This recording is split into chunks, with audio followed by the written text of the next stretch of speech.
All right, so I'm really thrilled today to have Chris Mercanti here joining me. And Chris Mercanti is the Business Solutions Manager with American Express. But when I was taking a look at Chris's CV, I was really impressed at how partnerships were really infused throughout a lot of the different hmm positions, volunteer and work positions that you've had. So with Cotton Candy Inc., you had partners Nike, Adidas, Roots. So there's Yep. certainly top international and Canadian brands, Accolade hmm Promotions, managing relationships with top executives. And then it sounds like you have a bit of a Yep. maybe a family golf tournament charitable foundation that you run. Yeah. And it Yep. looks like you hmm brought in, TSN 1150. Yep. That's amazing in terms of your background. So I think if you don't mind, before I jump into talking about your work with American Express, when you graduated from Brock, did you realize that partnerships would be such a big part, or sort of an element of the various positions that you would be working in? Um, well, yeah, no, I've been fortunate to be a part, and actually, just to take even a step back, when I was at Brock, my summer work was through Golf Canada, or Royal Canadian Golf Association at the time. So for the 3 years I was in school, my summer job was basically setting up on the operations crew, the Canadian, or the RBC Canadian Open and the CN Canadian Women's Open, the golf tournaments, so the PGA and LPGA events. So I got some great experience there and kind of leveraged those partnerships throughout the years. And that's how I kind of took, like, it's amazing how much your network is very tight, especially in sports, and sports and entertainment industry. Like, you find the same people, know the same people, and that's how I kind of grew my network. And even and I did do a quick stint. I was at the Argos for a year and a half as well.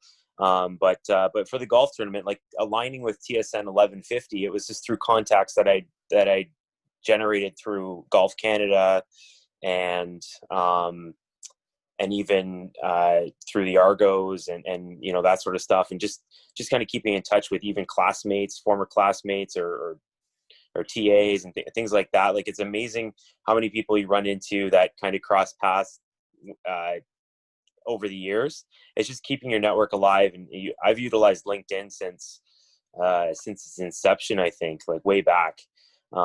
So that's been key as well. But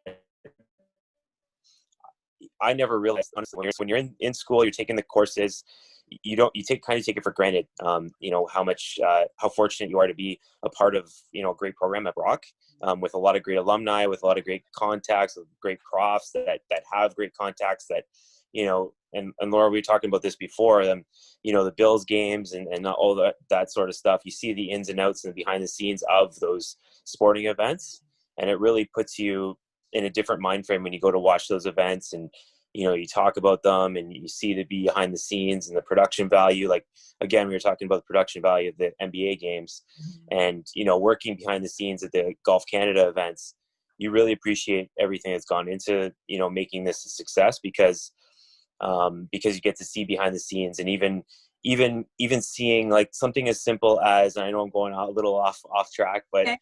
something as simple as seeing stadiums, looking at them. And I remember taking a course in second year on stadiums and security, I think it was. You appreciate the stadium, the way it's built and why it's built, and the sight lines and that sort of stuff.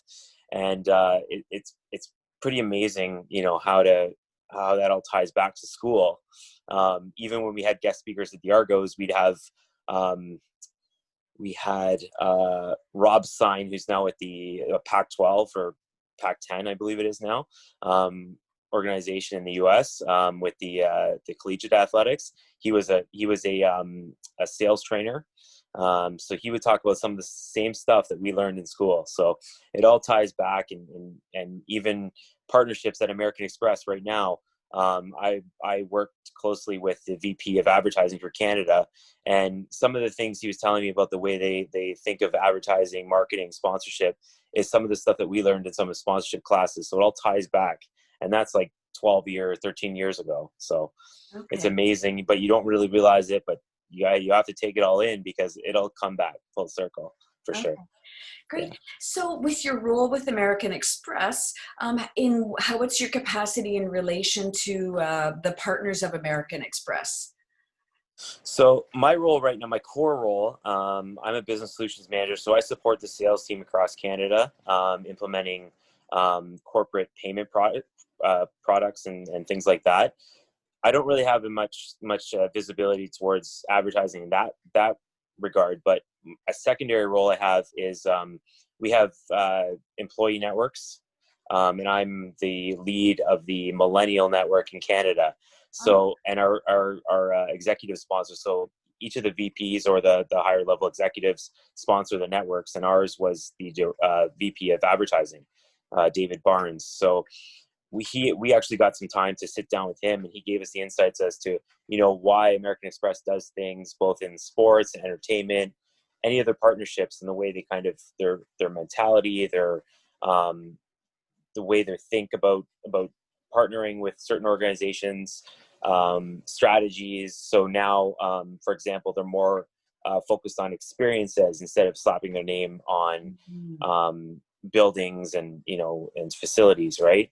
Like I remember something in particular in regards to the Ed Mervish Theater. I think there was an opportunity to sponsor that and put their name on top of it.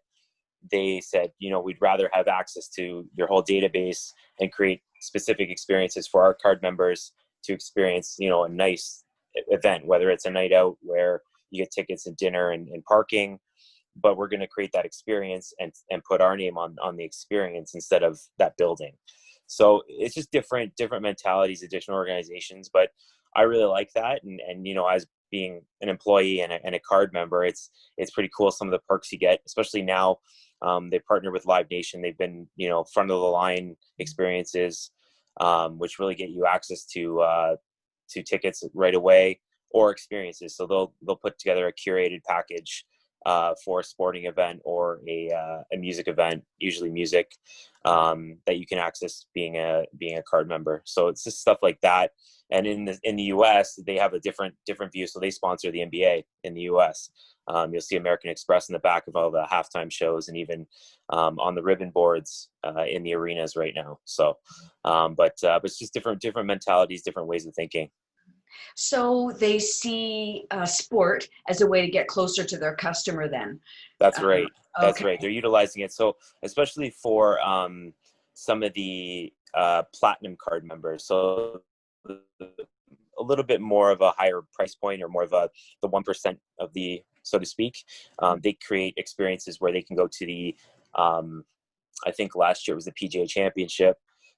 So they would get like exclusive, access to one of the suites on like the 17, 18 hole, and then they'd be able to provide parking and drinks and things like that. So they provide different tiers of access as well.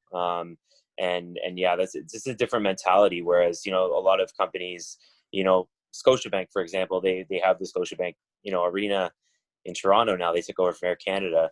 It's just a different way of thinking, different way of different strategies, but they all work. I think they all work the same, and they all work pretty well. It's just how your brand wants to um, reach out to their members or their base. Okay, because I've Yeah. heard, that there's two global languages. One is music and the other is sport. Yep. So Yeah. sounds like that's really, that broader strategy of American Express. Hmm. What are the best ways that we can really reach out to our Yeah. customers to forge those relationships, and, Hmm. and sport being a key mechanism to doing that. So when American Express, approaches a sport organization, so you mentioned a few, do Hmm. they work in partnership to identify what's the best way to leverage American Express, or does American Express bring those ideas in, or do they look to the sport property to bring those ideas in? Yeah. From what I know, and from what I've heard, I believe it's a little bit of both. So they want to work together. They obviously want to align with a certain clientele that's aligned with their demographics and things like that. So it's not a whole like bulk advertising, so to speak. Mhm. They want to go after their niche market that they can kind of capitalize and provide that exclusive, you know, it feels good, it looks good, it's nice and packaged well, for their member base. And that's kind of like the way we kind of work internally, even at American Express, is kind of how we, you know, we've been prided on customer service, Mhm. and you know, just that experience, that whole card member experience. So they want to create that experience for everyone in terms of entertainment and sports and music and even food. Now food's a big one as well. All ties into to sports, because you see sports is getting a little bit more, I've noticed they're getting a little bit more fun and funky with their food.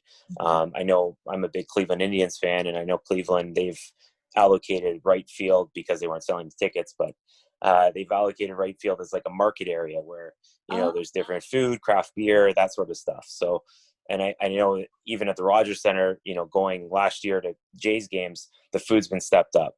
So, you know, I think it all goes hand in hand, like you said, with the music and the sports, music, sports, and food. I think they all kind of meld together now, and American Express does a great job of integrating those three. 'Cause those are the major perks and benefits that we kind of leverage, is the food, the sports, and the music. mhm. And so when you're working with different organizations, Yeah. so whether it's music or I think the having the food markets is a, you know, terrific Hmm. idea, a great way to leverage the whole fan Yeah. experience, which it seems is a key sort of strategy of American Express. When you're choosing those organizations to work with, are they looking at for long-term partners? Are they looking at this strategically and building that up over time? Yeah, I think it's a different, it's a fit of a long term and a relationship that works for both brands in terms of their their clients, who the clients are, and it's aligning with the values and the the core intentions of those brands. So especially now, you're seeing it more with um, brands who you kind of move off of other brands who have takes that aren't, you know, aligned with, you know, social justice and things like that. You're seeing a lot more where you're going to align with companies that have the same values, um, the same mindset, so that, you know, you don't run into issues where you're having to have a PR nightmare where you're aligned with a certain brand that has a you know, a not so popular take on what have you, social justice, or, you know, anything Yeah. right now. And so American Express definitely, you know, I know there's a big vetting process, and they're only partnering with organizations that are like minded. Okay. And Yeah. so, I mean, I would think that that vetting process would be involved, like, you know, lengthy. And Hmm. so is the idea then that you're looking for these longer term partners that you can really, you know, mutually, you said, talk about, you know, the benefits to both brands, Yeah. growing both brands. Hmm. Okay. All Yeah, right. and I think there's definitely a way to kind of leverage, you know, we have a partnership in the US with Uber, so I think there's a way to kind of leverage Uber's new cool, funky, but high end type branding with Hmm. American Express's higher end, the perceived higher value of the cards and the experiences and things like that, and those kind of align that way. So and it's kind of utilizing Uber as this cool, new, fresh to align to an older demographic to bring it newer, if you know what I mean. So it's kind of utilizing the new, fresh of Uber with the old, reliable, you know, Okay. of American Express. So it's also creating that partnership where you can utilize or leverage the, you know, the experience or the coolness of one brand with the experience of the other to, you know, make refresh the other and give the other credibility. So Okay. it's, you know, and that builds trust, builds relationship, and then, you know, once that kind of is built, then, you know, you have the backing of the two companies, and then they kind of get aligned, and people kind of put them together. Okay. Yeah. So the Spma 4B25, it's a fourth year class, so the students Hmm. are just about to graduate. What would you, in terms of like partnerships or corporate Hmm. relationships between sport and organizations, American Express or other corporate partners, Hmm. what would be the sort of some nuggets that the students should really know in terms of, moving forward in that space? I think the biggest thing is creating relationships, and just leveraging that network that you've built, whether it's through internships or former colleagues or LinkedIn. LinkedIn's really big, and just being authentic and being real with people, especially in sponsorship. Like, you need to get an in with certain people, and you need to leverage anything that you can, but also be authentic. So, and in saying that, you can't embellish. You can't say, hey, I was in sport management, when you weren't, or I knew this person, because the world is like, the network is small and the world is small. So you really have to be authentic, and people will align themselves with people who they trust and they believe, and they that they can count on. Whereas, if you're going to a company, and you're at a smaller firm, and you're trying to get a sponsorship, um, you really have to rely on those networks you built, and be authentic, and be trustworthy, because that's how you're going to build those relationships, especially at a smaller firm. If you're starting out at a smaller sport marketing firm, it's going to be tough to build that network, and with the bigger ones who can rely on their name and their brand and things like that. You got to be your own brand and build that out, and really believe in your company and believe in yourself, and just trust that network, and utilize people who know these people, and just get on LinkedIn, and just really build that out, and that network's huge. And like, from my experience, that network doesn't leave. So you got to always keep in contact, whether it's through LinkedIn or just a quick message, or you start a new job, it may have a tie into this person, it may not, but just kind of reach out, and just keep that alive. That's a big thing. Okay, great. Yeah. And when in sort of the corporate environment, Hmm. is there like an annual meeting where both organizations would get together and do maybe a bit of a review or an assessment to say how better can we leverage this relationship, or what new opportunities might be coming out that are aligned with our strategy? Do those types of conversations take place, or what might that look like? Yeah, so, like, even thinking like something to the golf tournament I ran. So every year we'd go back to the sponsors. I would go back. I was actually heading that up, but I would go back to the sponsors and be like, okay, well, what worked? What didn't work? What do you want to see from us? What do we expect from you? How can we move this partnership forward? How can we grow this partnership? It's always something beneficial for both parties. Um, in most cases, you always want to have a given, have that honest conversation, about, this didn't work, we're expecting this, or you promised this and we didn't get this, or and it's okay to move on. Like, you got to realize it's okay to break up that relationship. It's okay to move forward, and say, you know what, this didn't work, Mhm. and move to the next, but keep that relationship good. And as long as you're honest, people will, you never know who's going to be at that next organization. So if you're working with company X, and you guys fall, it didn't work for whatever reason, you agree to just walk away, move on. That person at company X is probably going to move on in 2 years or in a year to company Y.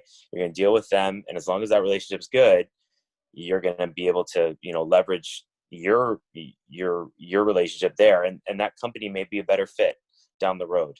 Mhm. So always keep the as nice as you can, and even if you have to cut ties, as long as you're honest and open. And I think that's something that I've heard at American Express too. Like, obviously they don't want to cut ties and have something really bitter and angry, because it's a small world, and people people move on, and you see the same people at different organizations. And nowadays, I think there was a stat where, especially millennials, we're not like our parents, where we're working at the same job for 20 years, 30 years, we're getting a pension, we're retiring. we're working, 10, 15 different jobs, and then we're retiring, right? So you're going to see a same cycle of people. I've had, since I graduated from Brock, I've had six core jobs, never mind all the internships and volunteer work I've done. So you see a lot of different people at a lot of different organizations. As long as you keep those relationships, civil and professional, then that's key. Mm-hmm. Not, I know it's hard to sort of say what's your crystal ball, Yeah. especially with COVID, Mm-hmm. because I realize the whole world is a little bit upside down, Yeah. especially relationships between sports and sponsors. Because I mean, we're so fortunate, as we were saying, to have a bit of the NBA back, and Yeah. even college sports sounds, Yeah. like a bit tenuous these days, Somewhat. Yeah. and baseball. But for sort of generally speaking, organizations like American Express moving forward, would you see things like innovations or things that they might Mm-hmm. be changing up or doing in the future, Yeah. in terms of enhancing relationships with sport, and you really identified that key thing in terms of reaching out to their own clients? Do you see some innovations there, or things the students might want to keep a lookout for? Yeah, for sure. I think it's moving a lot more digital, and there's a lot. I think people are being forced to be more creative, especially in the sports realm, because there's no fans in the stands. You Mm. see it in the NBA where they're having the digital fans, the logos on the screen when you're watching. They're using a lot more green screen, that sort of stuff, and that's additional advertising sponsorship revenue.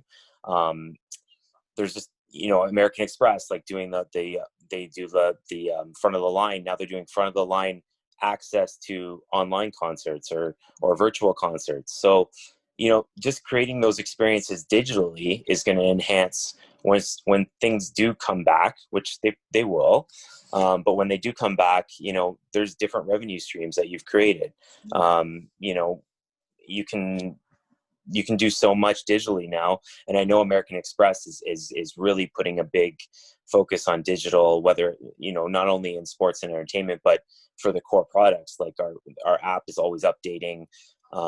There's always different features to it. There's always partnerships that we're gaining in terms of offers for card members, and then just evolving in different ways that you wouldn't even thought of before. So even with our millennial group, we're reaching out to young entrepreneurs that wouldn't have had access or wouldn't have been in scope for American Express 5 years ago. And now the shift has been to more millennial entrepreneurs, small businesses, supporting small businesses, getting small business, more exposure and more face time with these organizations that they probably couldn't have before. So it's just different ways to tackle, and it's really forced people to think outside the box because they've had to, especially and especially going back to sports in the NBA.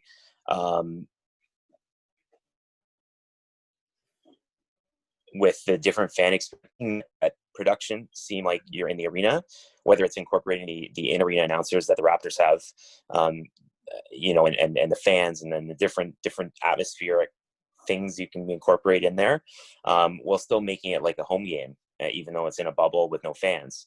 The big struggle I see is golf in terms of sports, because the crowd, they can't really pump in crowd noise. It's kind of a tough, like the production's good, but the crowd noise you can't pump in. Whereas hockey, basketball, baseball, even, you can pump that crowd noise in. And I think golf relies on that a lot. Because especially at a major, I know watching it was the U.S. Open, I think, that was just happened, or the PGA. I think it was PGA or U.S. Open. PGA. It was PGA. And when a guy hits a big putt, like especially working in golf, that was a huge thing. You'd hear the roar across the golf course and the atmosphere that way. But in terms of the production value, like, they're really, really working on ways to get more, sponsorship, and just integrating sponsors better with different small things, whether it's like, the ticker at the bottom sponsored by this company. Like, there's always ways to get sponsors out there. And, it's just forcing companies to be more strategic in terms of, we're going to sell basically everything in the arena. Like in Mhm. Major League Baseball, we're going to sell the tarps that go on the that go on the seats now, that cover the Oh, seats. okay. That's additional sponsorship revenue, right? That you wouldn't have thought of, that you're gonna have to make it up somehow, but Mhm. Yeah. to make up those ticket sales. But that's a way to do it, because TV is gonna, it was already moving, I think, and I don't know if you guys have seen that, if that's been a topic in some of the courses, but TV was already moving, especially the TV contracts that are signed in, Major League Baseball, NBA. Mhm. Ticket sales are almost becoming secondary, or tertiary even, because they're not relying on that. Leagues like the CFL, which close to my heart because I work for the Argos and I grew up as a Ticats fan, unfortunately do rely on ticket sales. So that's going to be a hard one. Um, but even saying that, their production value of their games, I think if they had to put them on, I definitely would have watched. And I know there's a smaller base that would have watched, but the production value that TSN provides for CFL is right up there. Mhm. So it's unfortunate for that, but which is, yeah, just going back to that, like it's becoming more of a digital sporting experience, which it already was becoming, but I think it's fast track now. Okay, interesting Yeah. that COVID's really pushed that innovation. Yeah. But I think your key point that that's going to last, right? Mm-hmm. That a lot of these Yeah. ideas that came out in a really crisis situation have Mm-hmm. actually really opened people's eyes to the multiple different ways that broadcasters and corporate partners can really leverage the sport experience and then enhance it at the end run for the fans, Yeah. right, in And multiple different kinds of ways. Chris, do you have any final messages for our students as we close out our chat today? no, I think just keeping that network up to date, updating your LinkedIn, keep it real. Update your jobs, update your experiences, update your write a blog, be online, have an Instagram, a Twitter. Um, Always be thinking, what can I do? How can I work with this organization, or how can I leverage my experience here? And be real, be authentic, and leverage that network. Those are the biggest things that you can do, because that'll get you a long way, and that'll really help you grow and help you sell yourself and the company you're working for. Okay. Well, Chris, I can't thank you enough for sharing your time with us today. And we'll be popping this up on Sakai Perfect. with some Q&As for the students so they Fantastic. sort of settle in with some of the really important take-home messages that you've given us today. But I Perfect. appreciate your time, and best luck with American Express during COVID. Thank you very much, Laura, and looking forward to it. And if there's any questions, I'm always happy to support the Brock community. So Awesome. Thank you so much. There we go. awesome. Thanks, Laura.